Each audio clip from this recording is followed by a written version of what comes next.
Всем привет! И сегодня я вам покажу, как сделать тушеную капусту.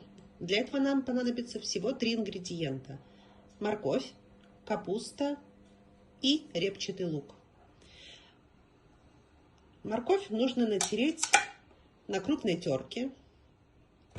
Капусту нашинковать, а лук мы нарезаем полукольцами. Что ж, это уже готово. У нас тут 1 морковка, пол луковицы и порезанная перьями капуста.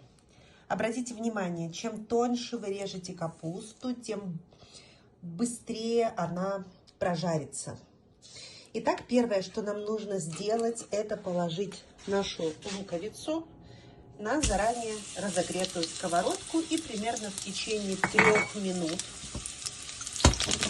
помешивать эту луковицу, а потом добавить морковку. Видите, она сразу начинает схватываться, поэтому мы ее тут начинаем довольно быстро мешать.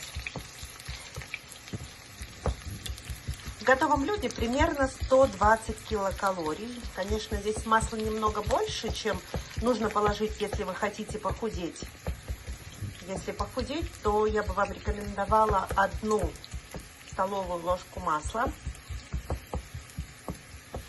И я уверена, что через 3 дня после того, как вы будете кушать такую замечательную тушеную капусту, вы потеряете в среднем 1-2 килограмма. Лук начинает быстро подпекаться, еще минутка, и мы положим туда морковь.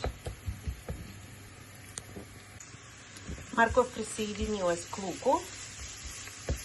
Этот рецепт является традиционным русским рецептом. И мне было бы интересно, а какой традиционный рецепт в вашей стране? Или если вы поделитесь комментариями, как вы готовите это блюдо, я вам буду очень благодарна. Наша морковка с луком уже готова, и мы теперь добавляем сюда только половину капусты и также интенсивно начинаем помешивать. Также не забудьте посолить. Хочу вам напомнить, что если у вас проблемы с ЖКТ, или, допустим, вам рекомендовал гастроэнтеролог более постную еду, то тогда, пожалуйста, замените растительное масло на воду. Наша капуста подпеклась, и мы отправляем 2-ю часть капусты и точно так же перемешиваем. Основная хитрость того, чтобы ваша капуста приготовилась и была очень мягкой, прикройте ее крышечкой и оставьте тушиться на медленном огне примерно 10 минут. Только не забывайте помешивать, потому что она может пригорать. Я немножко убрала просто капусту тушеной с морковкой и луком, для того, чтобы отправить это в школу для ребенка. А теперь сюда, так как я люблю поострее, я добавляю аджику.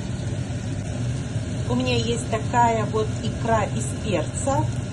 Она с красным перцем и острым перцем. И буквально пару ложек я добавляю в эту капусту.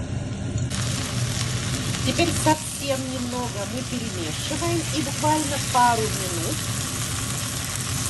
капусту можно выключать.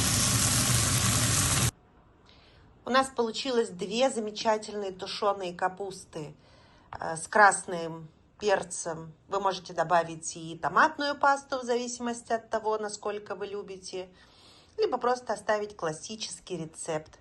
Приятного вам аппетита и обязательно напишите в комментариях, получилось ли у вас. Всего хорошего!